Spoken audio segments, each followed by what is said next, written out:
পালাই দিছি। পালাই দেওয়ার পরে পিস্তলের ফুটকি দিয়া মনে করেন মাথার ভিতরে প্রচুর আঘাত করছে ভাই। আঘাত। সবাইকে আসসালামু আলাইকুম। প্রতিদিনের মতো আজকে ভিডিও নিয়ে হাজির হলাম। Mohammad Miraj block Italy. আমার সঙ্গে উপস্থিত আছে আমাদের বাংলাদেশি একটা ভাই। সে কিভাবে ইতালিতে আসলো সে সম্পর্কে কিছু কথা বলবে, অবশ্যই সবাই শুনবেন। আসসালামু আলাইকুম। ওয়ালাইকুম আসসালাম। কেমন আছেন ভাই? জি আলহামদুলিল্লাহ ভাই, আমি অনেক ভালো আছি। যাক, আপনার ফ্যামিলি মেম্বার সবাই ভালো আছে? জি আলহামদুলিল্লাহ সবাই ভালো আছে। যাক ভাই, আপনি একটু পরিচয় দিবেন সবার উদ্দেশ্যে, আর হচ্ছে আপনি কিভাবে কোন কোন মাধ্যমে আপনি ইতালি আসে পৌঁছাইলেন সে সম্পর্কে একটু কথা বলবেন সবার উদ্দেশ্যে। জি জি ইনশাআল্লাহ। অবশ্যই পরিচয়টা দিয়ে নেবেন। আমার নাম মোহাম্মদ শামীম মিয়া। আমার দেশের বাড়ি হোম ডিস্ট্রিক্ট ময়মনসিংহ। আমি গত 2022 সালে 18ই জুলাই 18ই জুলাই আমি বাংলাদেশ ছাড়ি। লিবিয়ার উদ্দেশ্যে আমি বাংলাদেশ থেকে ছেড়ে আসলাম, রওনা দিলাম। তো তারপরে আমি লিবিয়া আসলাম। লিবিয়া আসার পরে আপনার শুরু হয়ে গেল আমার নির্যাতন। মানে আগে আমাকে দালালে, আমি বাংলাদেশ থাকতে যে সমস্ত কথা বলছে, তো আমি লিবিয়াতে আসার পরে মনে করেন আমার সমস্ত কিছু আমি বুঝতে পেরেছি, কষ্ট কি জিনিস আমার শুরু হয়েছে। সেই লিবিয়া যখনই আমি এয়ারপোর্টে নামছি, লিবিয়া এয়ারপোর্টে নামার পর থেকেই মনে করেন আমার কষ্ট শুরু হয়ে গেছে। যে যা বলছে দালালে, যেরকম কথা বলছে সমস্ত কথা হয়ে গেছে বিপরীত। তো আমি 3,60,000 টাকা লিবিয়া পর্যন্ত কন্ট্যাক্ট করছি। 3,60,000 টাকা দিয়ে আমি লিবিয়াতে আসি। লিবিয়াতে আসার পরে দালালের রুমে চলে যাই। তখন দালাল আমাকে 1 সপ্তাহ পরে রিসিভ করে নিয়ে গেছে, এবং দালালের কাছে না যাওয়ার আগেই আমার কাছে টাকার চাপ দিতেছে। 3,60,000 টাকা দেওয়ার জন্য দালালে আমাকে অনেক চাপ দেওয়া শুরু করছে আমাকে টাকা দেওয়ার জন্য। কিন্তু আমি তখনও দালালের বাসায় আমি যাই নাই। তারপরে আমি দালালকে বললাম যে আপনি আমাকে আপনার বাসায় নিয়ে যান, তারপরে আমি আপনার টাকা দেব। আর আমি মূলত লিবিয়া পর্যন্তই কন্ট্যাক্ট করছি, আমি ইটালি পর্যন্ত কন্ট্যাক্ট করি নাই।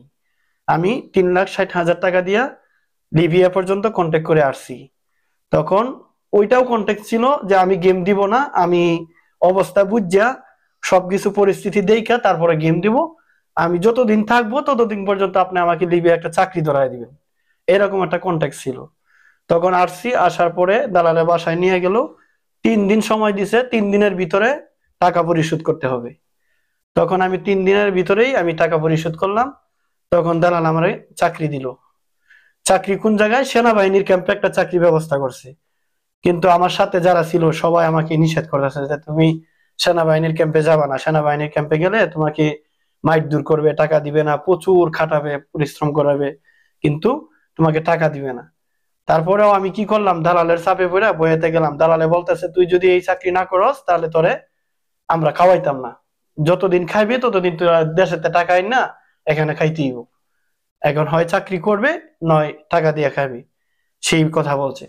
তখন মনে করেন আমি দালালের কথায় রাজি হয়ে গেলাম। তখন ওই সেনাবাহিনীর চাকরিতে গেলাম। যাওয়ার পরে ওখানে দেখি আরেক কষ্ট শুরু হয়ে গেছে। কোনো টাইম নাই, কোনো সময় নাই, যে কোনো মুহূর্তে কাজের জন্য ডাকে। প্রচুর কাজ করায়, সকাল থেকে সন্ধ্যা পর্যন্ত সেনাবাহিনীর ক্যাম্পে প্রচুর কাটায়। সেখানে আরো 8টা বাঙালি লোক ছিল, বাংলাদেশি ভাই ছিল আর 8 জন, আর সুদানি ছিল প্রায় 11 জন। তো ওই ক্যাম্পের ভিতরে আমরা পরিচালনা করতাম, সমস্ত ক্যাম্প আমরা পরিষ্কার রাখতাম। তো এরকম কষ্ট করতে করতে করতে করতে দীর্ঘ 7 মাস ওই ক্যাম্পের ভিতরে কষ্ট করছি। কিন্তু এখন এই ক্যাম্প থেকে যে বের হয়ে এক জায়গায় গেম দিব ইটালির উদ্দেশ্যে, সেই সুযোগটাও পাইতেছি না। সেনাবাহিনীর ক্যাম্প তো কাগজপত্র পাসপোর্ট আটকা দিছে। 7 মাস যে কাজ করছিলেন এর মধ্যে কি কোনো বেতন দিয়েছিল? হ্যাঁ, প্রত্যেক মাসে বেতন দিয়ে দিছে। আবার বেতন দিয়েছিল আপনার 1350 টাকা। বাঙালিরা যা বলছিল যে কাজ কাম করতে পারতি না, অনেক সমস্যা। হ্যাঁ হ্যাঁ, কিন্তু এরকম সমস্যা হয় না, কিন্তু আবার ওই দিক দিয়ে ভালো ছিল, আপনার বেতন ঠিকই দিয়ে দিত প্রতি মাসের 5 তারিখের ভিতরে। আপনাকে যে কোন সময় ডাকছে তখন ঘুমানো, হ্যাঁ হ্যাঁ, এটা একটু কষ্ট, কোনো টাইম কোনো নির্ধারিত ছিল না। তখন 7 মাস অতিবাহিত হওয়ার পরে তখন আমার সাথে আরেক ভাই ছিল, আমরা 2 জন বের হয়ে যাব ক্যাম্প থেকে, আমরা গেম দিব ইটালির উদ্দেশ্য। তখন ওই ভাইয়ে আর আমি 2 জনে মিললে অফিসে যাই, আমরা বলছি যে আমরা এখানে চাকরি করব না, আমাদের বাহিরে আরো ভাই আছে, সাদিক আছে, আমরা ওখানে চাকরি করব। তখন সেনাবাহিনীরা আমাদেরকে চাকরি ছাড়তে দেয় না, কই না তোরা এখানেই চাকরি করবি, আমাদেরকে দেয় না। তখন আমরা ওই মাসেও বের হইতে পারি নাই। তারপরের মাসে আমরা আবারও গেছি, বারবার যাওয়ার পরে তারপরে ওই সেনাবাহিনীর যে প্রধান উনি রাজি হয়েছে যে ঠিক আছে তোরা যখন চলে যাবে তা আরো 2 জন নতুন বাংলা লোক এখানে দিয়া যা কাজে, তারপরে তোরা বের হয়ে যা, এই কথা বলছে। তখন আমরা 2 জন একদিনের ভিতরেই আরো 2টা বাংলা লোক নিয়ে গেছি ক্যাম্পের ভিতরে। যাওয়ার পরে ওই 2টা লোক আমাদের দায়িত্বে আমাদের কাজ সমস্ত কিছু বুঝাই দিছি, বুঝাই দেওয়ার পরে আমরা ওই ক্যাম্প থেকে বের হইলাম। বের হইয়া কোথায় গেছি, যেই দালালে আমাদেরকে বাংলাদেশ থেকে আনছিল ওই দালালের বাসায় আমরা গেছি। এই 2 ভাই, আমি আর একজন ছিল আমার এক পার্শ্ববর্তী ভাই, ওই 2 জন গেছি। যাওয়ার পরে এখানে 1 সপ্তাহ ছিলাম ওই দালালের বাসায়। কিন্তু ওই দালালে যতটি গেম দিছে একটা গেমও সাকসেস হয় নাই, সব ধরা গেছে। আপনি যে দালালের মাধ্যমে আসছিলেন? যে দালালের মাধ্যমে আসছি, কিন্তু আমি দালালের নামটা আমি বলতে চাই না, এখানে হাইড করে রাখলাম। যাক, সমস্যা। তারপরে 1 সপ্তাহ পরে ওই আমার সাথে যে ভাইটা ছিল ওই ভাইয়ের এক কাকা ছিল, কাকার দুলাভাই ছিল পরিচিত, উনি আবার গেম দেয়। তো ওনার বাড়ি হচ্ছে শরীয়তপুর, শরীয়তপুর। উনি আবার গেম দেয়, ওনার বোট নাকি সাকসেস হয়।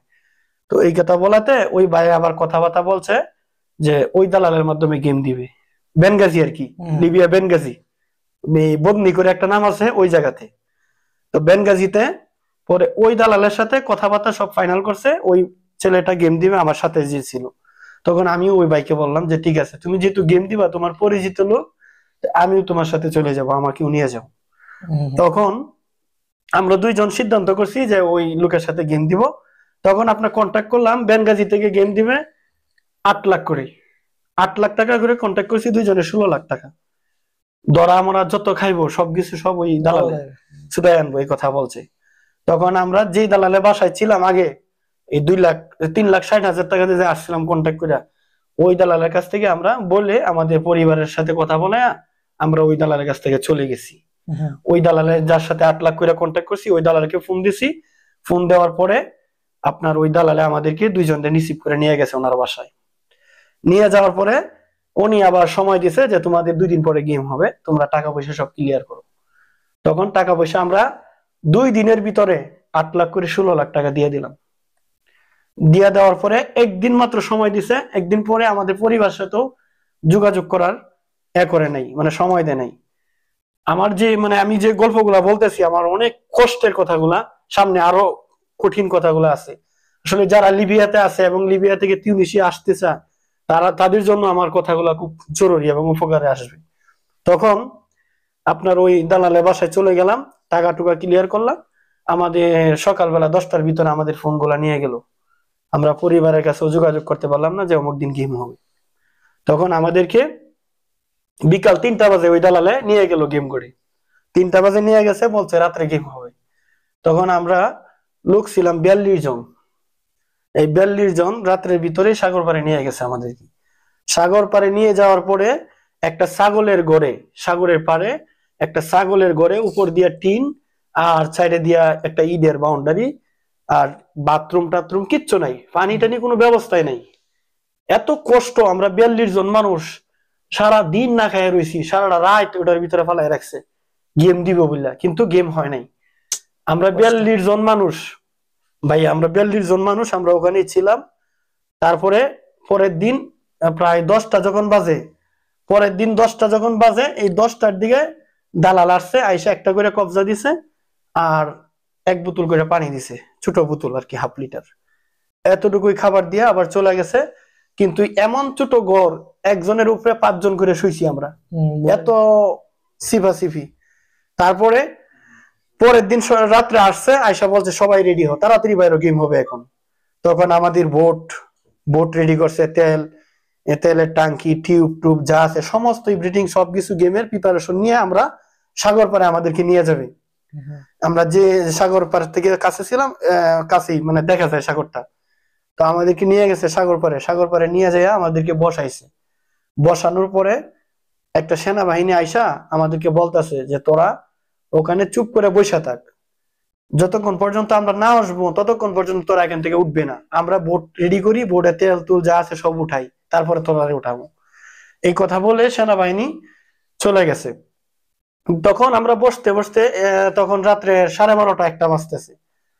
এরপরে আপনার আমরা এখানে 2 ঘন্টা পর্যন্ত মরুভূমিতে বসে রয়েছি, কেউ আসতেছে না আমাদেরকে নেওয়ার জন্য।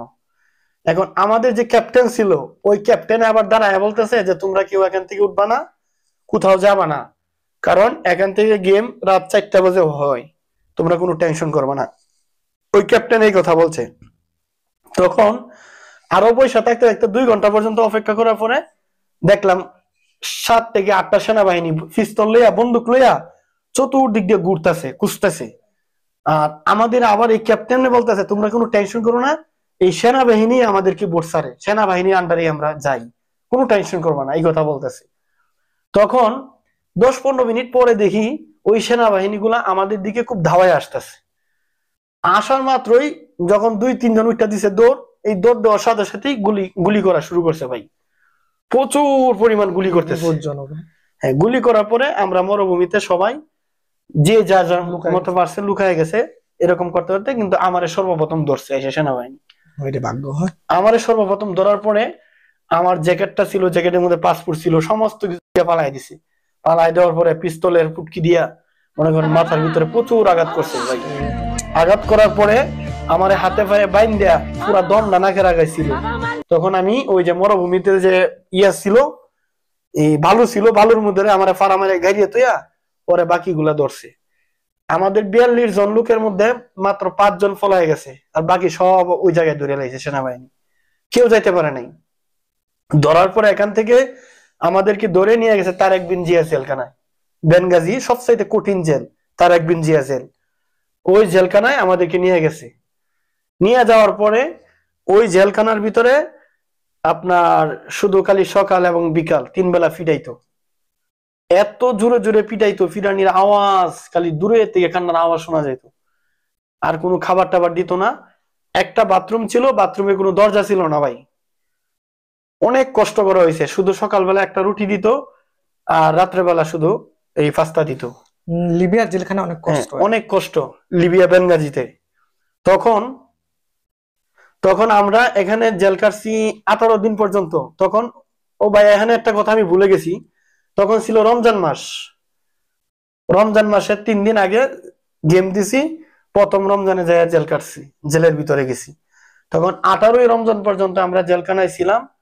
এই 18 দিন পর্যন্ত আমাদের কোনো খোঁজ খবর ছিল না। আমাদের দালালে আমাদের পরিবার সাথে বলছে যে আমরা বলে ইটালি চলে গেছি, দালালে বলতেছে ফোন দিয়ে যে ওদের কোনো খোঁজ খবর নাই। তো 15 দিন পরে আমাদের পরিবারে ফোন দিয়ে বলছে যে ওরা তো ধরা খাইছে, ওদেরকে দুইটা তারেক বিন জিয়া জেলখানায় নিয়ে গেছে। তখন আমরা 18 দিন জেল কাটার পরে আবার সেনাবাহিনী আইসা বলতেছে যে তোদেরকে বাংলাদেশে পাঠিয়ে দিব, তোরা সবাই আয়। আমাদের সবাইকে জেলখানা থেকে বের করে একটা বাসের মধ্যে উঠাইছে, প্রত্যেকেরই বাসের মধ্যে উঠাইছে। উঠায়া আমাদেরকে নিয়ে যাইতেছে এয়ারপোর্টে। ভাই যখন বলছে যে তোদেরকে বাংলাদেশে পাঠিয়ে দিব, এয়ারপোর্টে নিয়ে যাইতেছি, তখন অনেক মানুষ কি করতেছে, একজন আরেকজনের জড়ায় ধরে কান্না করতেছে, অনেক কান্না করতেছে। কষ্টজনক। হ্যাঁ, অনেক ভাই বলতেছে যে আমি তো বাংলাদেশে এরকম মামলা আছে, এরকম আসামি আমাকে ধরে নিয়ে যাবে, এরকম এয়ারপোর্টে যাইতে আমাকে ধরে ফেলবে, এরকম ভয়ে তারা সবাই কান্নায় করতেছে। তখন যাইতে যাইতে বেনগাজি এয়ারপোর্টে দেখি আমি বাসের থেকে দেখে লাইছি যে প্লেন এরিয়া দেখা যায়, এই পাখনা দেখা যায়। তখন আমি বুঝতে পারছি যে আসলেই পাঠায় দিবে, যেহেতু এয়ারপোর্টে নিয়ে আসছে। এয়ারপোর্টের গেটে আমাদের গাড়িটা ঢুকাই দিছে। ঢুকানোর পরে একটা অন্ধকার জায়গাতে নিয়ে বাসটা থামাইছে। থামানোর পরে এই সেনাবাহিনী বলতেছে তোদের ভিতরে কেটা ভাষা জানোস আরবি। তখন একটা মুরব্বী দাঁড়াইছে যে আমি পারি। তখন ওই মুরব্বীরা বলতেছে যে সবাইরই বল যে একটা ছোট একটা গাড়ি আসছে, গাড়ির ভিতরে কোনো সিট নাই, একটা প্রাইভেট কার আসছে ভাঙ্গাচোরা, কোনো সিট নাই। বলতেছে যে ওইটার ভিতরে তোরা 25 জন মানুষ 5 মিনিটের ভিতরে সব উঠ। এখন মনে করেন 25 জন মানুষ আমরা, একটা গাড়ির ভিতরে কোনো সিট নাই, এই ছোট একটা গাড়ি, কবুতরের কাছে ইয়ার মতো, মুরগির কুফের মতো একটা গাড়ি, ওইটার ভিতরে আমরা 25 জন মানুষ। মনে করেন একজনের উপরে আরেকজনের উপরে আরেকজন, এরকম প্রায় 10-15 জন একজনের উপরে, যে তলে পরে শেষ। এরকম করে আমরা উঠছি, কেউ উঠতেছে না। এরপরে মনে করেন পিস্তল দিয়ে লাঠি দিয়া জুরু জুরু আঘাত করে ভাই, আরো লাত্তি মারে জুরু জুরে, মাইক দূর করে। তখন মনে করেন বাধ্য হয়ে এটার মধ্যে উঠন লাগে। তখন আমরা উঠছি, উঠার পরে দরজা আটকায় দিছে। দরজা আটকায় দেওয়ার পরে ভাই আমাদের পিছনে সেনাবাহিনীর গাড়ি, সামনে সেনাবাহিনীর গাড়ি, আমাদের গাড়িটা ছিল মাঝখানে। এরকম করে আমাদেরকে প্রায় 10 মিনিট গাড়ি 1.5 ঘন্টা গাড়ি চালায় নিয়ে গেছে আমাদেরকে। নিয়ে যাওয়ার পরে আমাদেরকে গাড়ি থামানোর পরে এরপরে সেনাবাহিনী নামছে, নামার পরে দেখি শুধু চোখটি ভাই দেখা যায় মাফিয়া, 4টা মাফিয়া, শুধু চোখগুলা দেখা যায় আর পুরা শরীর তার কালো কালো কাপড় দিয়ে ঢাকিয়ে ফেলছে, কিচ্ছু দেখা যায় না তাদের, এমন ভয়ঙ্কর দেখা যায় ওদেরকে। তখন আমাদেরকে একজন একজন করে বের করে তাদের হাতে সেনাবাহিনী গুন্যে বুঝাই দিতেছে 25 জনকে। সেনাবাহিনী ওই মাফিয়া একজনের হাত থেকে আরেকজনের হাতে দেয়, আরেকজনের হাত থেকে আরেকজনের হাতে, এরকম করে আমাদেরকে রুমে ঢুকাইতেছে। এরকম 25 জনের গুন্যে বুঝাই দেওয়ার পরে ওই মাফিয়া কি করছে, আবার সেনাবাহিনীরা টাকা দিছে। টাকা দেওয়ার পরে সেনাবাহিনী আবার চলে গেছে, আর আমাদেরকে একটা ছোট একটা ঘর, সেই ঘরের ভিতরে কোনো দরজা জানালা কিছুই নাই ভাই, এত অন্ধকার, ওইটার ভিতরে 25 জন মানুষ ঢুকাইছে। ঢুকানোর পরে আমি দুইকে ভাই অজ্ঞান হয়ে পড়ে গেছি, আমি কিছুই বলতে পারি না, আমি পড়ে গেছি। পড়ে যাওয়ার পরে 10 মিনিট পরে আমার জ্ঞান ফিরছে। তখন শুনতাছি বলতেছে মাফিয়ারা যে ওর কি হয়েছে। তখন আমার সাথে ওরা বলতেছে যে ও তো অজ্ঞান হয়ে গেছে। পরে আবার মাফিয়া একটা বলতেছে সমস্যা নাই, আমার কাছে ওষুধ আছে। ওষুধ আছে এই কথা বললে ভাই এই মুঠো একটা পাইপ লইয়া ভাই বাইরে নিতে শুরু করলো ভাই। আমি ছিলাম অজ্ঞান অবস্থায়, আমি ওদের অবস্থা দেখে আমি ভাই উঠতে গেছি, চিল্লায় ভয়েই ভাই কান্না করতেছি ভাই। আল্লাহ। তখন এই আমরা 25 জন মানুষ, একটা ছোট্ট রুম, কোনো বাথরুম নাই, কোনো পানি নাই, কোনো খাবার নাই ভাই, এরকম করে আমাদেরকে রাখছে আটকায়া। রাখার পরে তখন আপনার রাত্র 3টা বাজে, সিহরির সময় আইসা বলতেছে যে তোদেরকে আমরা আনছি সেনাবাহিনীর কাছ থেকে, আমরা কিনে আনছি, তোদেরকে বাংলাদেশে পাঠাই দিল, এখন তোদেরকে আমরা কিনে আনছি, তোরা যদি আমাদেরকে টাকা দেস তাহলে তোদেরকে আমরা ছেড়ে দিব, আর যদি টাকা না দেস তাহলে তোদেরকে এখানে মাইরে ফেলবো, এমন বলতেছে। আবার 3 দিনের সময় দিছে ভাই, 3 দিনের ভিতরে টাকা ধরছে 3.5 লাখ করে। বেনগাজি তো মোটামুটি। হ্যাঁ, ওরা আবার বলতেছে যে আমরা নতুন মাফিয়া হইছি, এই জন্য তোদের কাছ থেকে টাকা কম নিতেছি। তখন 3 দিনের ভিতরে 3.5 লাখ করে একটা অ্যামাউন্ট ধরছে। তখন সর্বমোট একজনের টাকা দিছে 3.5 লাখ, আর কেউ দিতে পারে নাই ভাই, কার কাছে টাকা আছে কেউ দিতে পারে নাই। তখন যে লোকটা টাকা দিছে 3.5 লাখ, ওরে আবার টিকই ছেড়ে দিছে, ওরে ছেড়ে দিয়ে আসছে। আবার 3 দিন পার হওয়ার পরে আবার 50 করে বাড়াইছে, যত দিন যাইবো প্রতিদিনে 50 করে বাড়বো, 50,000 করে বেশি। হ্যাঁ বেশি বাড়বে। তখন ভাই ওরা ওই যে গরু কাটে না সাফাটি, এরকম সাফাটি নিয়ে আসছে আর মোটা লোহার পাইপ নিয়ে আসছে। ওরা আয়সার দরজাটা খুলবো, খোলার সাথে সাথে মনে করেন মায়ের ইচ্ছা মতো মায়ের এমন ফিডানি ফিডায় ভাই, আমার ওই দিক দিয়ে ভাই দাগ বানায় লাইছে ভাই, কঠিন ফিডা দিছে। ফিডানোর পরে মনে করেন যাদের টাকা নাই ওরা বাড়ি বাড়ি ভিড়া সমস্ত কিছু বিক্রি করিয়াও টাকা দিতে হয়েছে। এখানে কোনো পানি দেয় না ভাই, এক ডুব পানি দিবে। রমজান মাস ছিল, এক ডুব পানি দিছে, একটা খেজুর দিছে, আর একটা কবজা 4 জনে ভাগ করে দিছে, এক ডুব করে পানি খাইতে দিছে। এটা কোনো মানবতা নাই, অনেক কষ্ট হয়েছে ভাই রমজান মাস। তখন আপনার 10 দিন জেল কাটার পরে, ওই মাফিয়ার কাছে 10 দিন কাটার পরে 5.5 লাখ টাকা দিয়ে ওই মাফিয়ার কাছ থেকে বের হয়েছি ভাই। বের হওয়ার পরে যে দালালে আমাদেরকে 8 লাখ করে গেম দিয়েছিল, ওই দালালে বাসায় আমরা চলে গেছি। তখন দালালে আমাদেরকে সান্ত্বনা দিছে যে তোমরা কোনো টেনশন করো না, আমরা দেখতেছি আবার দ্বিতীয় গেম তোমাদেরকে দিয়ে দিব, এই কথা বলছে দালালে। বললা ওনার বাসায় নিয়ে গেছে। তখন দালালে বাসায় গিয়ে গেছি। দালালে বাসায় যাওয়ার পরে 1 সপ্তাহ থাকার পরে দালালে বলতেছে যে তোমরা কাজ করো, সবাই আমি কাজে লাগাই দিই, তোমরা কাজ করো, আমার যখন সময় হবো তখন আমি গেম দিয়ে দিব। দালাল এই কথা বলে আমাদের। আচ্ছা, এই কথা বলার পরে আবার 1 সপ্তাহ পরে কি বলে যে তোমরা এখন যদি আমার এখানে থেকে খাও তা আবার টাকা দিতে হবে। দালাল এই কথা বলতে, দালাল করে কোনো মানবতা আছে? তখন দালালে যখন বলে টাকা দিতে হবে, আবার দ্বিতীয় গেম দিল, আবার বলে 2 লাখ করে টাকা দিতে হবে, এরকম কথা বলতেছে। তখন আমি সিদ্ধান্ত করলাম যে এখানে থাকলে আর লাভ নাই, আমার যে কোনো মুহূর্তে এখান থেকে বের হইতে হইব।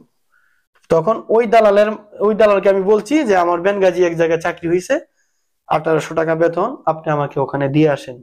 বেনগাজি এই ইয়াতে একটা হাসপাতাল আছে, ওই হাসপাতালে সামনে দিয়ে আসেন মদিনার এইদিকে। তখন আমাকে বিকাল 4টা বাজে হাসপাতালে, আমি এক ভাইয়ের সাথে ফোনে কথা বলছি, তো ওই ভাই বলছে ঠিক আছে ওখানে আপনি আসেন, আপনাকে ওখান থেকে রিসিভ করে নিয়ে যাব। তখন বেনগাজি ওখানে আমরা চলে গেলাম হাসপাতালের সামনে। যাওয়ার পরে আমি ফোন দিলাম ওই বাইরে, দেখি ওই ভাই ফোন ধরে না ভাই, মানে যার কাছে আসমো ওই ভাই আবার ফোন ধরে না। তখন আমি কোথায় যাব, ওই দালালে তো আমার এখানে থুয়ে গেছি রাইখে গেছে গা, আর লিবিয়া তো মাফিয়ার দেশ, পুরাটাই। বিশ্বের ভিতরে সবচাইতে মানুষ বেচা কিনা করে একটা নিমুখ হারাম দেশ হচ্ছে লিবিয়া। এত খারাপ লিবিয়া ভাই, রাস্তা দিয়ে হাঁটলেও ধরে নিয়ে যায়, এত কড়াকড়ি ছিল। মুসলমান বলে তখন ভাই ওই হাসপাতালের সামনে আমি দাঁড়াইছি, আর যার উদ্দেশ্যে আমি আসছি ওই ভাই আর ফোন টোন রিসিভ করে না। এখন আমি কোথায় যাব ভাই, আমার কেউ নাই, রাত্র হয়ে যাইতেছে। তখন এই হাসপাতালের ভিতরে এই কয়টা বাংলা চাকরি করতো ভাই, বাংলাদেশ, হ্যাঁ বাংলা ভাই চাকরি করতো। ওই বাঙালি ভাইয়ের জড়ায় ধরে আমি অনেক কান্না করছি। কান্না করার পরে ওই বাঙালি ভাই আমাকে হাসপাতালের ভিতরে আমাকে নিয়ে গেছে ভাই। নিয়ে যাওয়ার পরে ওখান থেকে আমি রাতটা খাটাইয়া ওই বাইরে দিয়ে একটা ফোন কিনছি। কেনার পরে আমি চিন্তা করলাম, না লিবিয়া থেকে আমি আর গেম দিব না, লিবিয়া দিয়ে আমি আর গেম দিব না। লিবিয়া থেকে যদি আমাকে বলে যে তোরা মাং না আমি গেম দিব, তাহলে আমি লিবিয়া থেকে আর গেম দিব না। এখন আমি চিন্তা করলাম যে তিউনিসিয়া কিভাবে যাওয়া যায় ভাই, লিবিয়া থেকে তিউনিসিয়া। আপনি অন্য কেউ দিছিল নাকি নিজে নিজেই যে কিভাবে? না, সেটা আমি নিজে নিজে ডিসিশন নিছি, এবং আমার আগে আরো অনেক ভাই চলে গেছে তিউনিসিয়া। তো আমি ভাবছি যে তিউনিসিয়া থেকে গেমটা দিলে অনেক সহজ হবে, এবং তিউনিসিয়ার রাস্তাটা অনেক ভালো, এটা মনে করছিলাম। তখন আমার কাছে পাসপোর্ট নাই কোনো। এখন আমি তিউনিসিয়ার চিন্তা ভাবনা করলাম যে তিউনিসিয়া কিভাবে যাওয়া যায়। তখন এরকম এই 2 ঘন্টার ভিতরে আমি একটা দালাল আমি পাইছি তিউনিসিয়া লুক পার করে। তো ওই দালালের নাম্বার নিয়ে আমি ওই দালালের সাথে কথা বললাম। ওই দালালে আবার কন্ট্যাক্ট করলো যে তিউনিসিয়া থেকে ইটালি গেম দিতে হলে 8 লাখ টাকা লাগবে। 8 লাখ টাকা কন্ট্যাক্ট। আবার লিবিয়া থেকে তিউনিসিয়া ঢুকতে হলে 3 লাখ টাকা। বিপদ। এখন আমি এমন বিপদের মধ্যে পড়ছি, এখানে থাকলেও আবার ধরা খাই মাফিয়ার কাছে ভাই। এখন আমি কোথাও যেতে পারবো না। এখন সিদ্ধান্ত করলাম, ঠিক আছে দালালটা আমি কনফার্ম জানাই দিলাম, আপনি আমারে 1 ঘন্টার ভিতরে রিসিভ করে এখান থেকে নিয়ে যান, না হয় আমি আবার ধরা খাবো। তখন আমি ঠিকানা লোকেশন সহ সব পাঠাই দিছি। আমি সারা দিন ওই হাসপাতালের পিছনে একটা মসজিদ ছিল, ওই মসজিদের ভিতরে ছিলাম সারাটা দিন। তখন সন্ধ্যার সময় ওই দালালের গাড়ি এসে আমাকে রিসিভ করে নিয়ে যায়। তখন ওখান থেকে আমি চলে গেলাম ত্রিপুলি। ত্রিপুলিতে ছিলাম। ত্রিপুলি আবার একটা দালাল আছে নালতে, যে বর্ডার ক্রস করে, নাম হইছে কালাম ভাই। ওই কালাম ভাই হচ্ছে যত বাঙালি আছে লিবিয়া থেকে পার করে তিউনিসিয়া, ওই কালাম ভাইয়ের মাধ্যমে। তো ওই কালাম ভাই আপনি আমাদেরকে রিসিভ করায় নিয়ে গেছে নালতে, একবারে ত্রিপুলির শেষ বর্ডারে, তিউনিসিয়ার পাশে সীমানায়। এই কালাম ভাই নিয়ে গেছে বর্ডারে। নিয়ে যাওয়ার পরে ওখানে আমরা ছিলাম প্রায় 15 থেকে 16 দিন ছিলাম ওই নালতে, বর্ডারের কাছে। তখন ওখানে 3 লাখ টাকা আমাদের দেওয়া হয়েছে, 3 লাখ আমরা পরিশোধ করছি। কিন্তু ওনারা কি করে বর্ডার ক্রস করে, ওনারা বলে যে বর্ডার ক্রস করা অনেক সহজ, কোনো কষ্ট নাই, এই হাতে 2টা বর্ডার সীমানা ক্রস করব, তারপরে আবার তিউনিসটা তোমাদেরকে গাড়ি দিয়ে নিয়ে যাবে, এমন করে বলছে। তখন আগের দিন সন্ধ্যার সময় হঠাৎ করে আয়সা বলতেছে যে তোমরা 3 জন আগামীকালকে তোমরা তিউনিসিয়া ঢুকবা, বর্ডার ক্রস করে তোমাদেরকে নিয়ে যাবে। তখন আমরা 3 জন রেডি হয়ে গেলাম। বিকাল 4টার দিকে আমাদেরকে নিয়ে গেল গাড়ি দিয়ে, এক লিবি আইসা আমাদেরকে সাথে করে নিয়ে গেছে একবারে তিউনিসিয়ার সীমানায়। তখন দেখলাম ভাই ওই লিবি কি করলো, 2টা তিউনিসে ফোন দিছে, 2টা তিউনিস আইসা পাহাড়ে সিফার ভিতরে লুকায় বসে রয়েছে। তখন ওই তিউনিসের হাতে আমাদেরকে বুঝাই দিছে এবং কিছু টাকা দিছে। আবার এই মুহূর্তে দেখলাম টাকা গন্যা তিউনিসের, মানে যে টাকা কন্ট্যাক্ট ছিল ওই টাকা মনে হয় তিউনিসের হয় নাই। তখন তিউনিসিয়া কি করলো, টাকার বান্ডিলটা ডিলা দিয়ে ফেলাই দিছে। আবার লিবিয়া কি করলো, ওই টাকার বান্ডিলটা উঠায় আবার কি জানি বলছে, বুঝায় বাজায় বললে আবার ওই টাকাটা দিছে। মানে তারা খুশি না, এই টাকায় হয় না। আমরা 3 জনে দিছে, 3 জনে দেওয়ার পরে আমরা অনেক কষ্ট করে, তখন ভাই আমরা লিবিয়া থেকে তিউনিসিয়া বর্ডার ক্রস করব, লিবিয়া থেকে আমরা তিউনিসিয়া যাবো আর কি। তিউনিসিয়া কিভাবে যাইতে হয়, কতটুকু কষ্ট ভাই, কেউ ওই রাস্তায় না গেলে জীবনও বুঝবো না, অনেক কষ্ট। তখন আমাদেরকে ওই 3টা তিউনিস আমাদেরকে এই হাতে দইরা আমাদেরকে নিয়ে হাঁটতেছে, অনেক জোরে জোরে দৌড়তেছে, আর বলতেছে যে সামনে যদি কোনো পুলিশ আসে তাহলে তোরা কি করবি, বইসা যাইবি। এরকম করে আমাদেরকে লিবিয়া থেকে তিউনিসিয়ার সীমানায় আমরা হাঁটতেছি। এক একটা পাহাড় মনে করেন 50 থেকে 60 তলা সমান উঁচা, ওইরকম পাহাড় উঠি নামি অনেক কষ্ট ভাই। আমার সাথে যে একটা ভাই ছিল, ওই ভাই একটু স্বাস্থ্য ছিল, ওই ভাইটা 2 বার অজ্ঞান হয়ে গেছে ভাই, পাহাড়ের সিবাই ফুরিয়া 2 বার অজ্ঞান হয়ে গেছে। তখন আমরা 3 জন তিউনিসিয়া আমরা সারা রাত, মনে করেন রাত্রের 8টা থেকে হাঁটা ধরছি, ফজরে আজান দিছে, আমরা এতে তিউনিসিয়ার সীমানায় ঢুকছি। হুম, সারা রাত ধরে আমরা হাঁটছি। হাঁটার পরে আমাদেরকে তিউনিসিয়ারা বলতেছে তোরা আর কোনো টেনশন করিস না, তোরা তোরা তিউনিসিয়া ঢুকে গেছিস, তো তিউনিসিয়া ঢুকে গেছিস, তোদের আর কোনো টেনশন নাই।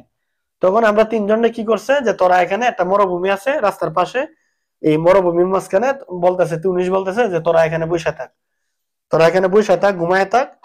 এই 1 ঘন্টার ভিতরে আমরা আসতেছি, গাড়ি নিয়ে আসতেছি এবং খাবার পানি নিয়ে আসতেছি তোদের জন্য। হুম, এই কথা বলে ভাই তিউনিস গুলো আমাদেরকে এখানে রাইখা চলে গেছে। তখন রাত বাজে 4টা, আমাদেরকে রাইখা চলে গেছে। চলে যাওয়ার পরে হঠাৎ করে দেখি ভাই এই লিবিয়ার যে সিম ছিল, লিবিয়ার যে ইন্টারন্যাশনাল সিম ছিল, ওই সিমে নেট পাইছে হুম, তিউনিসিয়ার সীমানায় ঢুকতি। তখন আমরা দালালে ফোন দিলাম, পরে দালালে বলতেছে যে কোনো সমস্যা নাই, তোমরা তিউনিসিয়া ঢুকে গেছো, তোমাদেরকে এখন রিসিভ করে নিবে, তোমরা এখানেই থাকো, এই কথা বলছে। হুম, তো বলার পরে ভাই 4টা থেকে 5টা বাজে যায়, ফজর আজান দিয়া দিছে, না ওদের কোনো খবরই নেই, আসতেছে না কেউ ভাই। নেই। হুম, এরকম করতে করতে সকাল 6টা বাজে গেছে। সকাল 6টা যখন বাজে গেল তখন আর কোনো খবর নাই। এখন তো আমরা ভয় ঢুকে গেছে যে আমরা নিশ্চিত ধরা খাবো। তখন আমরা যে তিনজন ছিলাম, তিনজনের ভিতরে এক ভাই উঠে বলতেছে যে আমার বুঝ হয়ে গেছে, ওরা আর আসবে না, এখন আমরা নিজেই তিউনিসিয়ার দিকে হাঁটা ধরবো, তোমরা যদি আমার সাথে যাও তাহলে আমার সাথে হাঁটো, আর যদি না যাও তাহলে আমি একলা হইলেও চলে যাব। হুম, এই কথা বললে ভাই আমরা দুইজন রাইখা ওই আমার সাথে এই ভাইটা কি করলো, চলে গেল, একলাই চলে গেল তিউনিসিয়ার দিকে। হুম, তখন আমরা ওখানে মরুভূমিতে বসে রয়েছি। মরুভূমিতে বসে থাকতে থাকতে তারপরে ভাই 10টা বেজে গেছে বেলা, তখনও কোনো লোক আসতেছে না। খোঁজ নেই। এখন আমরা চিন্তা করলাম যে এখন তো বেলা হয়ে গেছে, এখন তো অবশ্যই আমাদের ধরা খাইতে হবে। তো আগের বাইটা যে চলে গেছে ও সম্ভবত খুব ভালোই আছে। হুম, তো এরকম ওই বাইটা যখন চলে গেছে, তখন আমরা 10টা যখন বাজে তখন আমরাও হাঁটা ধরছি। ভাই আমরা হাঁটা ধরছি, একটা মেইন রাস্তা আছে, মেইন রাস্তাটা ক্রস করছি, ক্রস করে কতটুকু সামনে যাওয়ার পরে দেখি মরুভূমির দিকে ভাই একটা গাড়ি নামায় দিছে পুলিশ, খুব ধাওয়ায় আসতেছে ভাই। হুম, দাওয়ায় আসার পরে তখন আমি ওই আমার সাথের ভাইরা নাম ছিল জসিম, জসিম ভাই ছিল, বললাম যে জসিম ভাই খাম হয়ে গেছে, ওই যে গাড়ি আইতাছে পিছন দিয়ে, তাকায় দেখেন। তখন জসিম ভাই দেখতেছে যে না ঠিক ওইটা পুলিশের গাড়ি। তখন ভাই এত স্পিডে মরুভূমিতে আসতেছে গাড়ি, তখন আমরা কি করলাম, বালুর মধ্যে শুয়ে পড়ছি ভাই। শুয়ে যাওয়ার পরে তারপরে দেখি এই পুলিশের গাড়িটা আমাদের সামনে আসছে, আইসা দাঁড়াইছে। দেখছি আপনি। হ্যাঁ, হ্যাঁ, দাঁড়ানোর পরে দুই দিক থেকে দুইটা পুলিশ নামছে, নামার পরে আমার একটা তাফরা দিয়ে আর ওর একটা তাফরা দিয়ে, দুইজনে দুইটা তাফরা দিয়ে এভাবে ধরছে।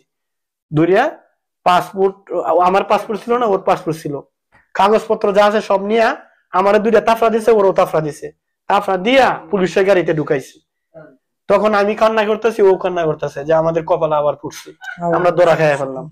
টিউনিশিয়া, এটা হলো ফার্স্ট আমরা ধরা খাইলাম। তখন আমাদেরকে নিয়ে গেল তিউনিসিয়ার জেলখানায় ভাই। তিউনিসিয়ার জেলখানায় আমাদেরকে নিয়ে গেল। যখন গেট দিয়ে ঢুকলাম তখন ওই যে আমাদের তিনজনের মধ্যে যে একজন আগে আইসা পড়ছিল, হুম, তিউনিসিয়া গেটে, জেলখানা গেটে ঢুকে দেখি ওই ভাই ওর তিউনিসিয়া ও আগে, ধরা পড়ছে। ও আমাদের আগেই ধরা পড়ছে। হায়রে কপাল। ওই ভাই ধরা গেছে আমাদের আগেই। তখন ওই বাইরে যখন ধরছে তখন আমাদেরকে ওই ভাইয়ের কাছে নিয়ে গেছে, নিয়ে আমাদেরকে ইয়া করছে, ছবি টবি উঠায়া সবকিছু ডকুমেন্ট রাখিয়া আমাদেরকে আবার লিবিয়া সীমানায় আইনা লিবিয়ায় ছেড়ে দিছে, যে তোরা ওই সোজা লিবিয়া চলে যা। তখন আমরা তিনজন কি করলাম, লিবিয়া চলে গেলাম ভাই। লিবিয়া যখন বর্ডারে আমাদেরকে ক্রস করে দিল, তখন লিবিয়া থেকে মাফিয়া আসলো, লিবিয়া থেকে মাফিয়া আসলো ভাই। লিবিয়া থেকে মাফিয়া আইসা আমাদেরকে আবার দাওয়া দিছে। তখন আমরা লিবিয়া থেকে আবার তিউনিসিয়া ঢুকে গেলাম, তিউনিসিয়া আবার ঢুকে গেলাম ভাই। তখন আবার ওই লিবিয়া থেকে মাফিয়ারা আবার তিউনিসিয়া পুলিশে ফোন দিছে যে তোদের লোক আবার ঢুকে গেছে। ঢুকে যাওয়ার পরে আবার সাথে সাথে তিউনিসিয়া পুলিশ আইসে, আইসা আমাদেরকে আবার ধরছে। ধরার পরে আমাদেরকে আবার নিয়ে অন্য জায়গা দিয়ে ছাড়ছে। আমরা অনেক কান্না করছি ভাই, হাতে ভাই দূরে আমরা কান্না করছি, কিন্তু আমাদের ছাড়ে নাই, আমাদেরকে দূরে নিয়ে গেছে আবার লিবিয়া।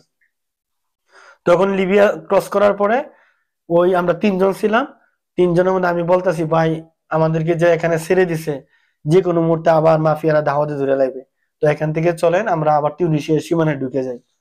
তখন ওই দুই ভাই বলতেছে না, এখানে ধরবো না, এখানেই থাকি, পারলে তুমি চলে যাও, সমস্যা নাই।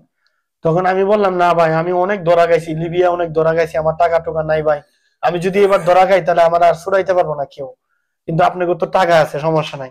তো আমি ওই সামনের পাহাড়ে যাই, আপনারা ওই পাহাড়ে থাকেন। তো এই কথা বললে আমি সামনে পাহাড়ে আসছি। সামনে পাহাড়ে আসার পরে দেখি এই ওরা আমারে দেখছে। তো আমি আবার হাতে ইশারা দিয়ে বললাম যে আমি এখানে আছি, এরকম করে বলছি। তখন সামনে পাহাড়ে আমি শুয়ে রয়েছি। যখন মাগরিবে আজান দিবে, অন্ধকার হয়ে যায়, তখন দেখি ওরা পাহাড়ের উপরে দিয়া মানে ঘুরিয়ে ঘুরিয়ে, একটা তো হাঁটতে পারে না, পাও ভেঙে গেছে, পাহাড়ের উপরে দিয়ে ঘুরিয়ে ঘুরিয়ে ঘুরিয়ে ঘুরিয়ে আমার দিকে আসতেছে। তখন আমি সত্যি ভাবছি যে আমার দিকে আসতেছে। তখন 10 থেকে 15 মিনিট পরে আমি তাকায় দেখি ওরা আর নাই ভাই, ওরা দুইজন আর নাই। তখন আমি তো অনেক কান্না করতেছি।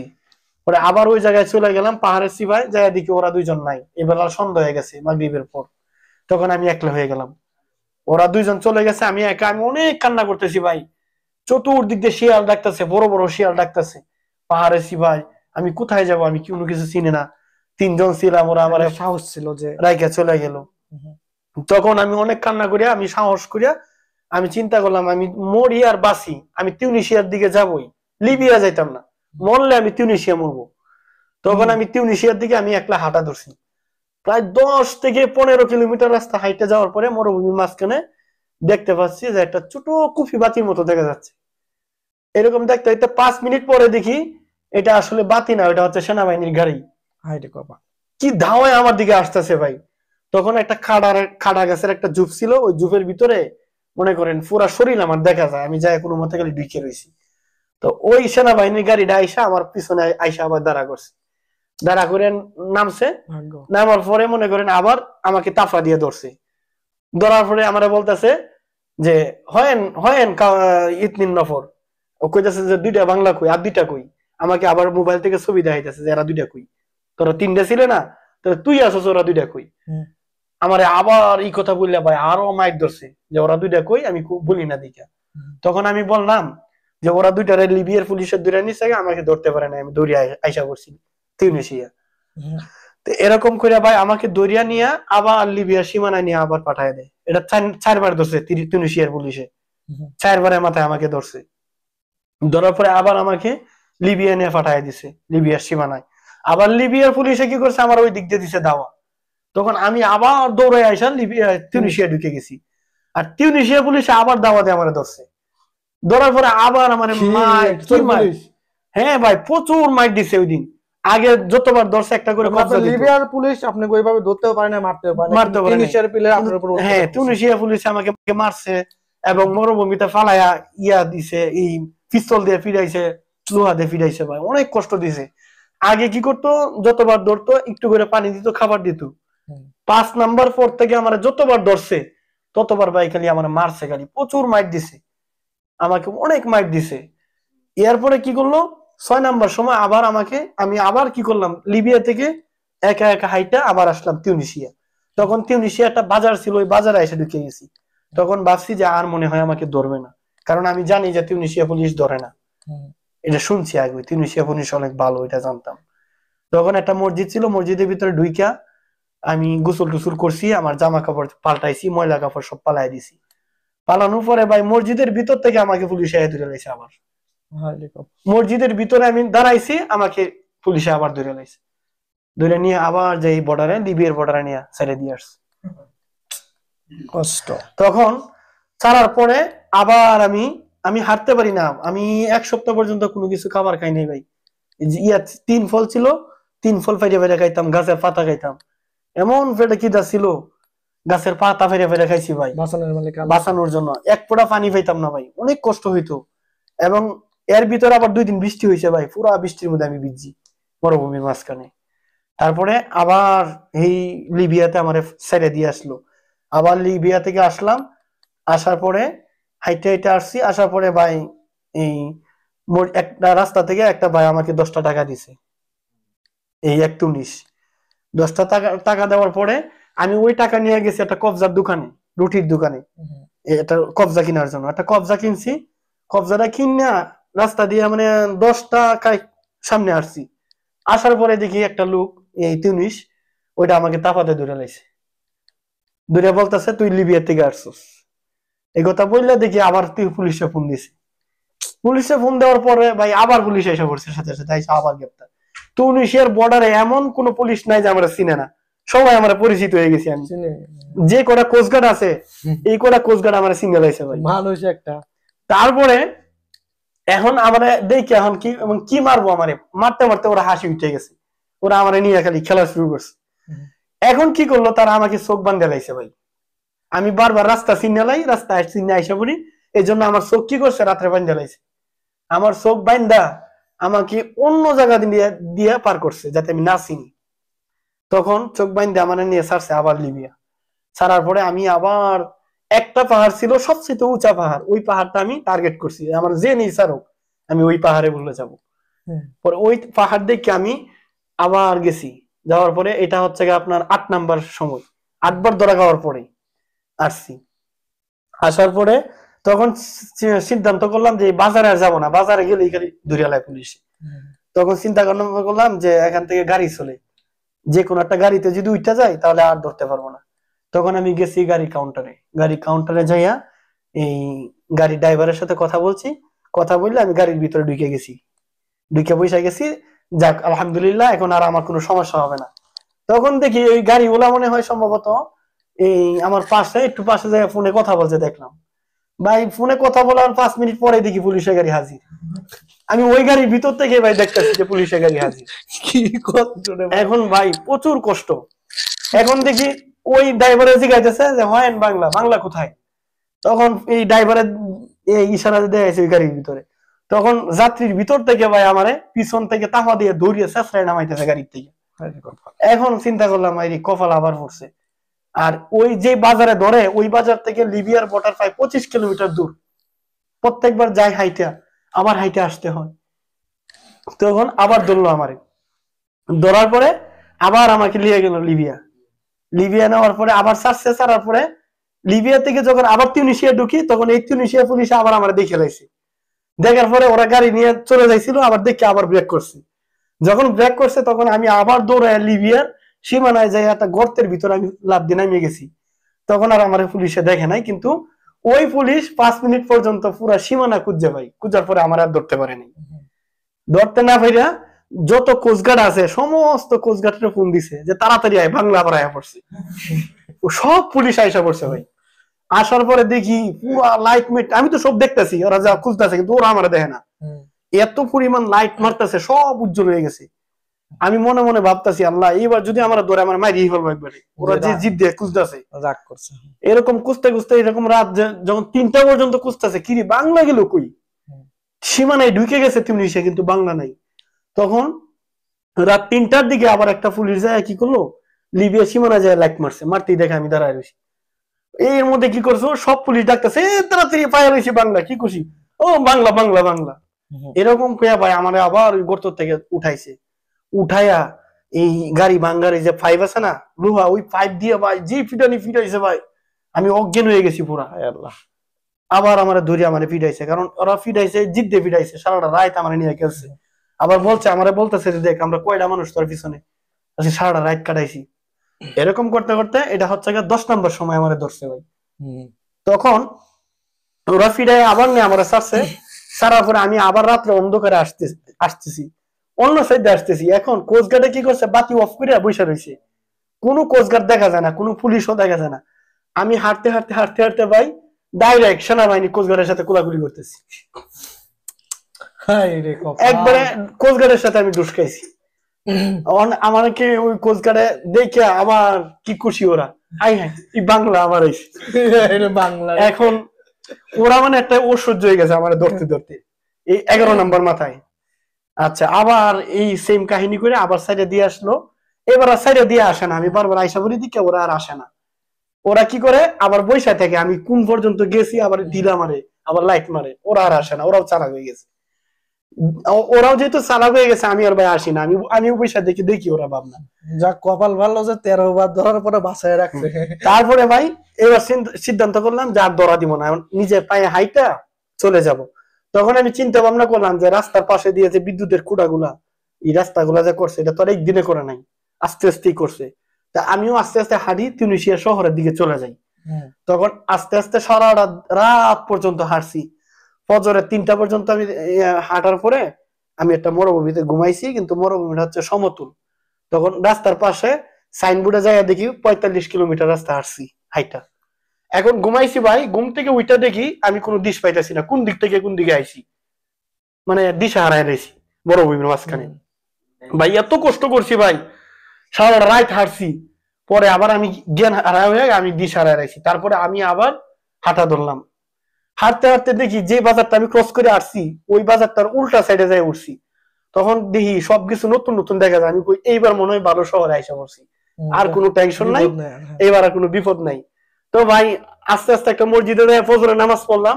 ফজরের নামাজ পড়ার পরে দেখি ওই মসজিদটা আমাকে এই নামাজ পড়ার পরে আবার মসজিদটা লাগাই দিছে। তখনও অন্ধকার, ফর্সা হয় নাই। তখন আবার যাই গেলাম আরেকটা মসজিদ দিকে গেলাম, ওই আরেকটা মসজিদে গেছি, যাওয়ার পরে তো ভাই দেখে রাখছি এটা তো আগের জায়গা। 45 কিলোমিটার রাস্তা ব্রেকে যাইয়া যাইয়া আবার ব্রেকে আসছি, আগের জায়গা দিয়ে আসছি। আসার পরে ভাই আবার ধরা খাইছি মসজিদে, মুয়াজ্জিন সাহেব আমাকে আবার ধরাই দিছে 13 নম্বর সময়। সর্বমোট আমি 13 বার ধরা খাইছি পুলিশের কাছে, টিউনিশিয়ার পুলিশের কাছে আমি 13 বার ধরা খাইছি ভাই। 13 বার ধরা খাওয়ার পরে এবার সিদ্ধান্ত করলাম যে এবার যে মেইন রাস্তাটা গেছে এই মেইন রাস্তার পাশে দিয়ে আসবো, তাহলে আমার আর দিক হারাইবো না। তখন এরকম হাঁটতে হাঁটতে হাঁটতে হাঁটতে ভাই পুরা 16 দিন পর্যন্ত আমি হাঁটছি, 16 দিন পর্যন্ত হাঁটছি শুধু খালি মরুভূমি দিয়া। আমি 16 দিন পর্যন্ত হাঁটছি, পেটের ভিতরে একটা আমার গেঞ্জি ছিল, এই গেঞ্জির আমি সিরিয়া আমি বাঁধ দিছি পেটের ভিতরে। আর আমার জিব্রা পানির জন্য ভাই অনেক লম্বা, আদাত লম্বা হয়ে বের হয়ে গেছে পানির জন্য ভাই, কোনো পানি পাইনি আমি। এরপরে আল্লাহর কি কুদরত, মরুভূমির মাঝখানে একটা কুয়া পাইছি ভাই।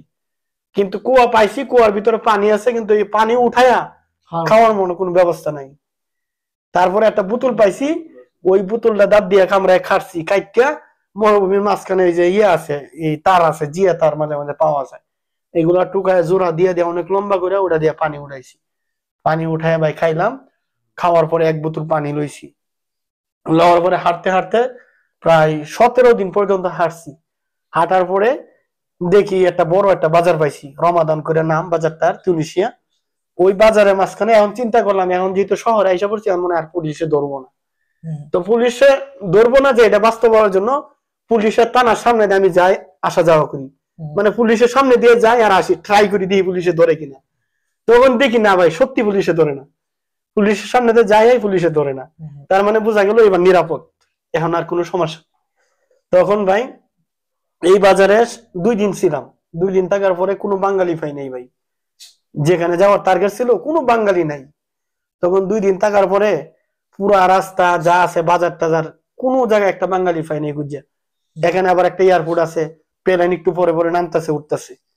এখানে 2 দিন থাকার পরে চিন্তা করলাম না এটা মনে হয় না মেইন শহর না, সামনে আরো শহর আছে, একটা তাতাউইন করে নাম জায়গাটা ব্যানারে দেওয়া আছে লোকেশনে। তখন এই তাতাউনের দিকে আবার রওনা দিলাম পায়ে হাইটা। এরকম হাঁটতে হাঁটতে আরো 1 সপ্তাহ লাগাইলাম।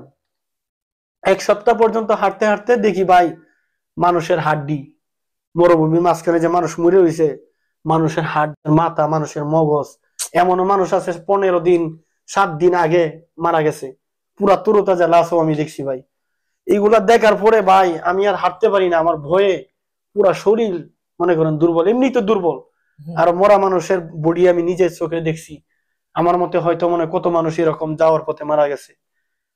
তো এরপরে আপনার কিছু কিছু মানুষের লাশ আবার দেখলাম পাথর আছে না, বড় বড় পাথর দিয়ে রেখে রাখছে, এগুলা দেখছি আমি নিজের চোখে।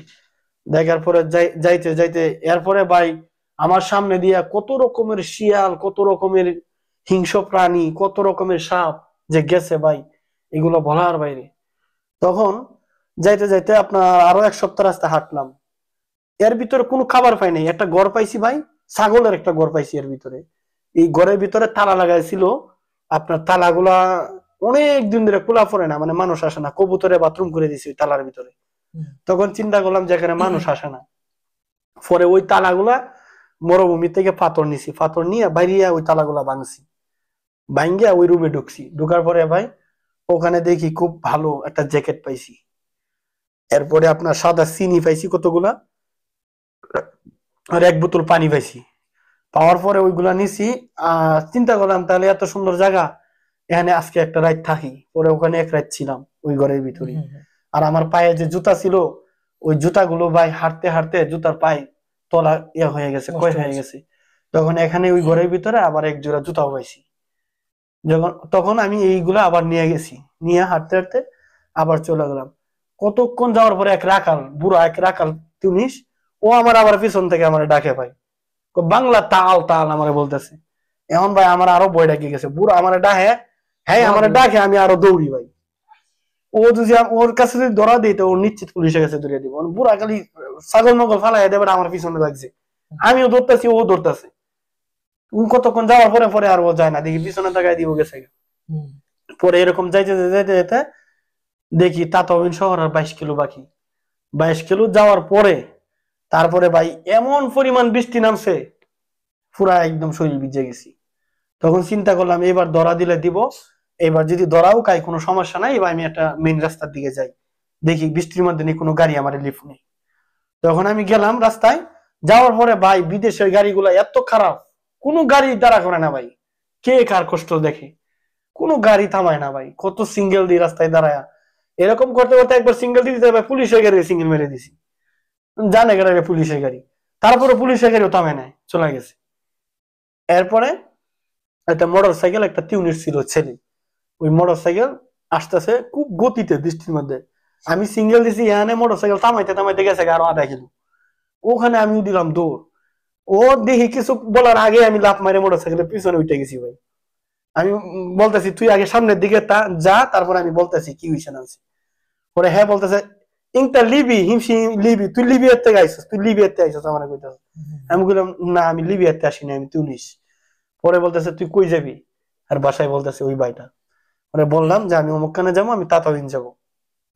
তখন ভাই আমি ওই লোকটার আমি সবকিছু বলছি খুললা, বলার পরে লোকটার সাথে আমি জড়ায় ধরে অনেক কান্না করলাম। কান্না করার পরে ওই লোকটা বলতেছে তুই কোনো টেনশন করিস না, তোরে কোনো পুলিশে ধরবো না, ওই তুনিস ছেলেটা বলতেছে। তখন ওই তুনিস ছেলেটা ভাই আমাকে নিয়ে গেল একটা শহরে।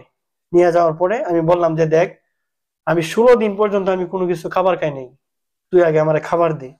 যখন বলছি ভাই 16 দিন পর্যন্ত আমার কোনো খাওয়ান দেয় নাই, এই কথাটা বলার পরে লোকটা আর দেরি করে নাই ভাই, সাথে সাথে আমাকে নিয়ে গেছে হোটেলে।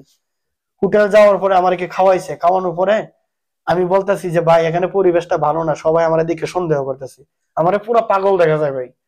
এখন আমি বলতেছি লোকটা তুই আমার একটা নিরিবিলি জায়গায় লয়ে যায়, এখানে মানুষের সমস্যা করতেছে।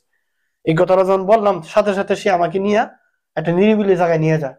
নিয়ে যাওয়ার পরে এবার আমাকে বলতেছে যে তুই যোগাযোগ কর, ওর মোবাইলটা দিছে ওই লোকটার। মোবাইলটা দেওয়ার পরে এরপরে আমাকে মোবাইলটা দেওয়ার পরে আমি আবার ওই লোকটার মোবাইল দিয়ে আমি সব জায়গায় ফোন দিলাম, দালালের কাছে ফোন দিলাম, দালাল আমি ফোন ধরে না, দালালে ফোন বন্ধ। দালাল যে কত খারাপ ভাই, এই রাস্তায় না আসলে কেউ বলতে পারবো না, দালালে ফোন ধরে না। পরে তারপরে আমার ভাইয়েরে ফোন দিলাম, আমার ভাইয়া ফোন ফোন দিয়া এরপরে আপনার এই গেম করে যে দায়িত্ব আছে ওই লোকের কাছে ফোন টোন দিয়া ঠিকানা টুকানা বলছে। বলার পরে ওই লোকটা কি করলো, আবার আমাকে ওই স্ট্যান্ডে যাইয়া গাড়ির টিকিট কাইটা কোন জায়গায় যাবো গাড়ির ড্রাইভারের কাছে ওই দালালের নাম্বার দিয়া এরপরে আমার 20টা টাকা দিছে ওই টুরিস্ট লোকটা ভাই। 20টা টাকা দেওয়ার পরে আমি গেলাম, গাড়িতে উঠাই দিল, আমাকে নিয়ে গেল তিউনিসিয়ার গেম করে। ভাই এই তিউনিসিয়া এতক্ষণ আমি ঢুকলাম, তিউনিসিয়ার গেম করে আমার নিয়ে আসলো। আর লিবিয়ার দালাল তো কেমন, এতক্ষণ বললামই লিবিয়া কিভাবে ঢুকলাম, সবাই তো বলে যে লিবিয়া থেকে তিউনিসিয়া ঢুকাটা কত সহজ, খুব সহজ ভাবে ঢুকে যায়। আর লিবিয়া থেকে তিউনিসিয়া ঢুকার পরে খুব সহজে গেম হয়ে যায়, এটা অনেকেই বলে ভাই। কিন্তু তিউনিসিয়া যে কত খারাপ, তিউনিসিয়া কেউ না আসলে বুঝতে পারবো না ভাই। তিউনিসিয়া খুব ভয়ঙ্কর, লিবিয়া থেকেও তিউনিসিয়া ভয়ঙ্কর ভাই। তিউনিসিয়া এখন বর্তমানে মানুষ হাঁটলে, রাস্তা দিয়ে হাঁটলে দূরে নিয়ে আলজেরিয়া পার করে দেয়, লিবিয়া নে বেচে লাই বিক্রি করে দেয় আবার। তিউনিসিয়া বহুত ভয়ঙ্কর। তখন এই তিউনিসিয়া গেম করে চলে গেলাম, যাওয়ার পরে ভাই এতদিন কষ্ট করার পরে গেলাম যে দালাল আমার ভাই 2 টাকার ওষুধও কিনে দেয়নি, নিজের টাকা দিয়ে ওষুধ কিনছি ভাই। দালাল যে কত খারাপ। এই তিউনিসিয়া গেম করে যাওয়ার পরে আমাকে আবার চাপ দেওয়া শুরু করছে 8 লাখ টাকা পরিশোধ করার জন্য দালালে। তখন 8 লাখ টাকা আমি অনেক কষ্ট করে অনেক ইয়া কইরা মনে করেন হাতে পেয়ে ধরিয়া মানুষের 8 লাখ টাকা আইন না আমি পরিশোধ করলাম। পরিশোধ করার পরে দালালে তো আর গেম দেয় না ভাই, আজকা না কালকা এরকম করতে করতে করতে করতে একটা না তিউনিসিয়া 8 মাস গেম করেছিলাম, 8 মাস। কষ্ট। 8টা মাস কষ্ট করছি ভাই, একবারে প্রত্যেকটা শরীর পচা লাগিয়ে গেছে ভাই গেম করে থাকতে। আর আমরা কোনো পানি পানি দিত না, আমরা লাইনের পানি খাইতাম, বাথরুমের পানি খাইতাম ভাই, বাথরুমের পানি আমাদেরকে দিত। আর তিউনিসিয়া এত পরিমাণ তাপমাত্রা ছিল, মনে করেন গায়ের কাপড়টা ভিজা কাপড় যদি ভিজায় পানি দেয়া 2 মিনিট রাখি শুকায় যেত, এত পরিমাণ তাপমাত্রা ছিল তিউনিসিয়ার গেম করে। তখন এই তিউনিসিয়া আমরা 8 মাস থাকার পরে এখন মনে করেন দালাল হঠাৎ করে পলায় গেছে। যে দাল লাখ লাখ করে টাকা হ্যাঁ, দিয়েছে, ভাই, ভাই। আমরা যে দালালের মাধ্যমে আসলাম ওই দালালে 8 লাখ টাকা আমাদের 130 জন লোকের টাকা 8 লাখ করে খায়া আপনার দালালে পলাইছে। এখন আমরা কি করব, আমাদের বাড়িওয়ালা টাকার জন্য চাপ দিতেছে বাড়ার জন্য, এরপরে আবার ভয় দেখাইতেছে যে তোরা এখনই পুলিশের হাতে দিয়ে দিব তোরা যদি টাকা না দেস, এরকম। তখন আমরা একটা আতঙ্কের ভিতরে ছিলাম। আর এই 8টা মাস আমরা গেম করে কষ্ট করছি, গেম করার ভিতরে 15 দিন পরে তিউনিসিয়া কোনো বাপ নাই, কোনো চাইল পাওয়া যায় না তিউনিসিয়া। তিউনিসিয়া আমরা ইয়া খাইতাম, রুটি খাইতাম, 15 দিন পরে পরে 2 লোকমা করে ভাত খাইতাম আমরা। 15 দিন পরে পরে আমাদেরকে ভাত দিত ভাই। আমরা ভাত কি জিনিস চোখেও দেখি নাই 10 মাসের ভিতরে, এত কষ্ট করছি ভাই, প্রচুর কষ্ট হয়েছে। প্রত্যেকের শরীর মনে করেন পচা ধরে লাইছে, কেউ সুস্থ নাই। আর কিছুদিন থাকলে সবাই মারা যেত ভাই। এরকম করে 8 লাখ করে টাকা খায় আর 8 মাস পরে আমাদেরকে পালায় রাইখা দালালে পলাইছে। তখন আমরা অনেক কান্নাকাটির পরে ওই যে দালালে পলাইছে ওই দালালে পরিচিত আরেকটা দালাল ছিল তিউনিসিয়া, লিয়াকত করে নাম ভাই, লিয়াকত। আর আমরা যেই দালালে পলাইছে সেই দালালের নাম হচ্ছে সাইদ, সিলেট বাড়ি, সিলেটের সাইদ, বুঝছেন নি?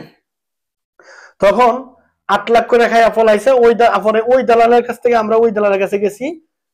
ওই দালাল খুব ভালো লোকটা, লিয়াকত করে নাম। ওই দালালে আমাদের সবকিছু জানে ঘটনা।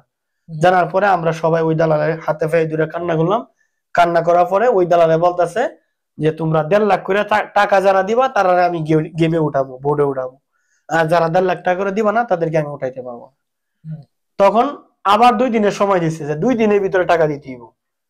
তখন আমরা কি করলাম, 2 দিনের ভিতরে মনে করেন আমি 1.5 লাখ টাকা দিলাম। যারা টাকা দিছে ওরা ওদেরকে কি করছে, গেম করতে গিয়ে আলাদা করে লাইছে, গেম দিবে। এরকম করিয়া আমাদেরকে নিয়ে গেছে সাগর পারে। এটা ফার্স্ট, আলহামদুলিল্লাহ এতদিন কষ্ট করার পরে ওই দালালে আমাদেরকে লিয়াকত ভাই নিয়ে গেছে সাগর পারে গেম দিবে তিউনিসিয়া থেকে। তখন আমরা সাগর পারে গেলাম, একটা জঙ্গলের ভিতরে রাস্তার পাশে রাখছে, কোনো নিরাপত্তা নাই, যে কোনো মুহূর্তে ধরে নিতে পারে পুলিশে। আমরা সারা দিন সাগর পারে ছিলাম। সন্ধ্যার পরে আমাদেরকে 72 জন লোক নিয়ে গেছে সাগরে একসাথে। এত আওয়াজ করছে মানুষে, আর যাওয়ার পর এত রিস্ক। 4টা রাস্তা আমরা পাড়ি দিয়ে গেছি, মেইন রাস্তা ভাই, দৌড়ায় দৌড়ায় পালানি লাগে, একটু পরে পরে পুলিশে গাড়ি যায়। এরকম ভয়াবহর ভিতরে তিউনিসিয়া গেম অনেক রিস্ক ভাই, অনেক রিস্ক। তখন আমরা গেলাম 8টা বাজে, যাওয়ার পরে 2টা বোট আছে একসাথে, 72 জন লোক। আমাদের বোর্ডে ছিল 42 জন, আর ওইটা শুরু বোর্ড, ওইটাতে ছিল এই আপনার 30 জন।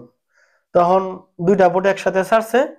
ছাড়ার পরে আমরা গেছি, যাওয়ার মনে করেন কিছুক্ষণ বোটটা চলার পরে আমরা আবার দেখি সামনে খোঁজঘাট, পুলিশে দাওয়া দিতেছে।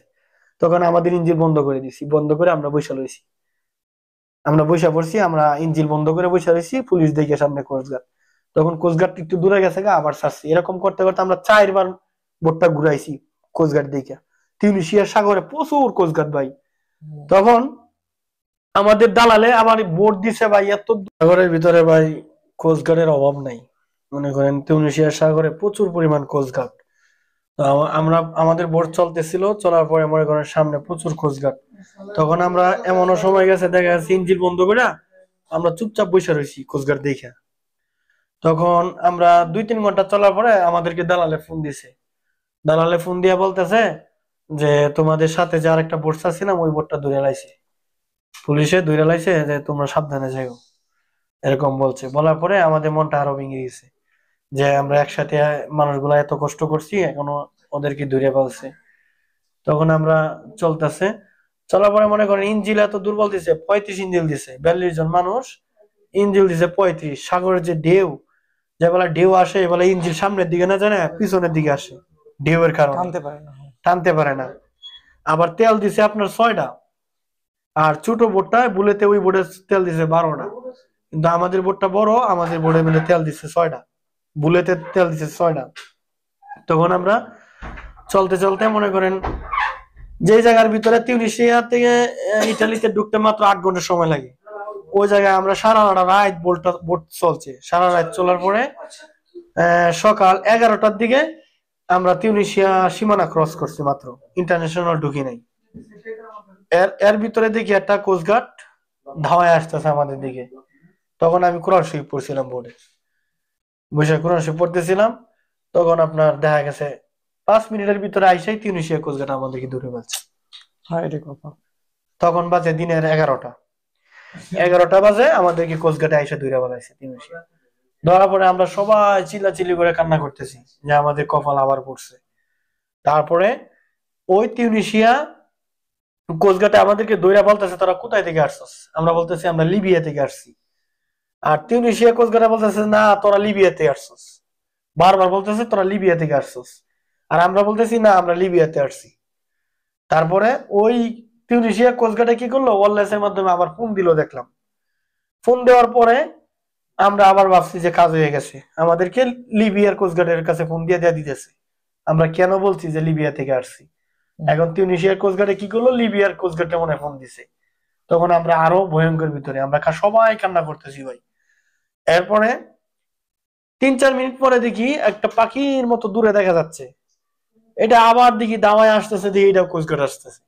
তখন আমরা ভাবছি যে এটা লিবিয়ার কোস্টগার্ড হইব, যেহেতু লিবিয়ার কোস্টগার্ডের ফোন দিছে সম্ভবত।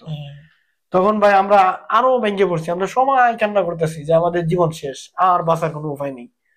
তখন ওই কোস্টগার্ডটা দাওয়ায় আসতেছে, আর কাছে আসতেই দেখি যে ওই কোস্টগার্ডের উপরে তিউনিসিয়ান পতাকা, মানে ওইটাও তিউনিসিয়া কোস্টগার্ড। তার মানে ওই কোস্টগার্ডটার থেকে ওই কোস্টগার্ডটা একটু বড়, ওইটা অফিসার সম্ভবত। তখন ওই কোস্টগার্ডটা আসার পরে ওই কোস্টগার্ডে আমাদেরকে বলতেছে, ওই যে কোস্টগার্ডটা আসছে, যে তোরা সবাই ভালো আছিস নি, সুস্থ আছিস নি, এই কথা বলতেছে। বলার পরে কোস্টগার্ডে বলতেছে তোরা সবাই চুপ কর, তোরা সবাই চুপ কর, নৌকা ডুবে যাইবো, তোরা সবাই একর, আমরা দেখতেছি। তখন আবার ওই অফিসারে বলতেছে, সেনাবাহিনীর প্রধান, যে তোদের ভিতরে কেডা ভাষা ফরস। তখন এক মুরব্বী আবার দাঁড়াইছে, দাঁড়ায় বলতেছে যে আমি পারি। পরে বলতেছে যে তোদের বোর্ডের ভিতরে তেল আছে কিনা?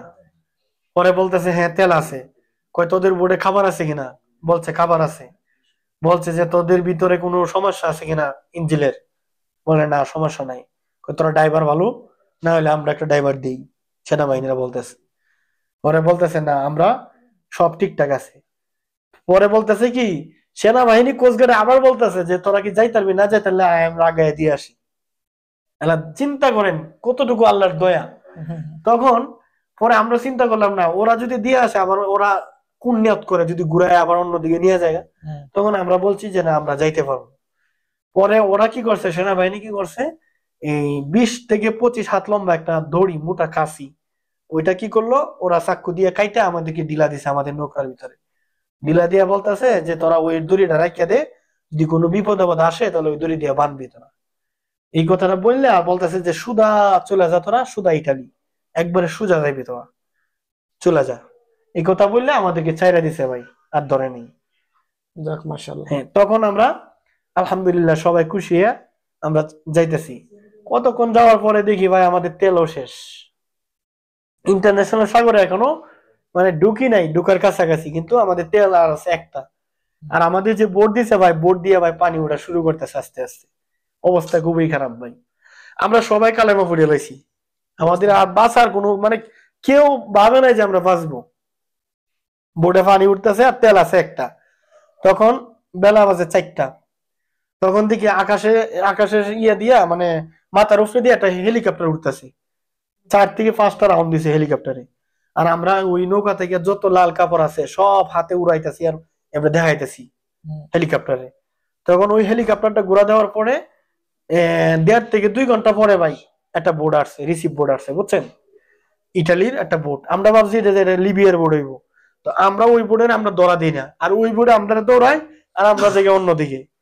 তারপরে কতক্ষণ পরে দেখি ওই বোট থেকে বলতেছে ওয়েলকাম ওয়েলকাম, মানে ইটালিয়ান ভাষা বলতেছে, এবং একটা পতাকা দেখতে পারছি যে ইটালি। তখন আমরা সবাই আলহামদুলিল্লাহ, হ্যাঁ তাই আমরা আলহামদুলিল্লাহ বললাম। তখন আমরা ওই রিসিভ বোর্ডে উঠছি ভাই। রিসিভ বোর্ডে উঠার পরে আমাদেরকে নিয়ে গেল ল্যাম্পোদোসা রিসিভ করে। ল্যাম্পোদোসা নামার পরে আমরা গেলাম যাওয়ার পরে দেখি যে এই যে ক্যাম্পের ভিতরে দালালে ফোন দিয়ে যে বলছিল যে তোরা ওই বোটটা ধরে লাইছে, তখন ভাই ল্যাম্পোদোসা যায় দেখি আমাদের সাথে লোক ল্যাম্পোদোসা আমাদের আগে রিসিভ হয়ে গেছে, ওরাও রিসিভ হয়েছে। ওরাও রিসিভ হয়ে গেছে ভাই। তখন আমরা ওই ল্যাম্পোদোসা রিসিভ করে যাওয়ার পরে আমরা ল্যাম্পোদোসা 2 দিন ছিলাম। ওই 2 দিন থাইকা তারপরে আমরা রিসিভ ক্যাম্পে নিয়ে আসলো সিসিলিয়া দিকে, সিসিলিয়া থেকে এখন আমরা নাগারে আসলাম ভাই। যাক, ইটালি পৌঁছাইছেন। তো যাই হোক, এখন সবশেষে একটা কথা, যে আপনি যেভাবে আসছেন এই পথে যদি কেউ আসতে চায়, সে বা কি আপনার মন্তব্য কি, যে না বাংলাদেশ থেকে অনেক মানুষ তো ইতালি আসতে চায়, তো তিউনিসিয়া দিয়ে আসাই ভালো নাকি লিবিয়া থেকে ডাইরেক্ট ইতালি আমি আসা মনে ভালো? করি ভাই সবচাইতে একটাই মাধ্যম, অবৈধ রাস্তাটা, এই রাস্তাটা আসলেই একবারে 100% মৃত্যু মৃত্যু। অবশ্যই আছে। কিন্তু যারা আসতে চায় তারা যাতে অবৈধভাবে না আসে, বৈধভাবে আসার চেষ্টা করে। আর ওই রাস্তাটা এখন ভাই আগের মতো ভালো না, এখন অনেক খারাপ হয়ে গেছে, নিজের জীবনের কোনো নিরাপত্তা নাই। ওইটাই আমি মনে করি ভাই, কোনো ভাই যাতে আর এরকম অবৈধ পথে না আসে।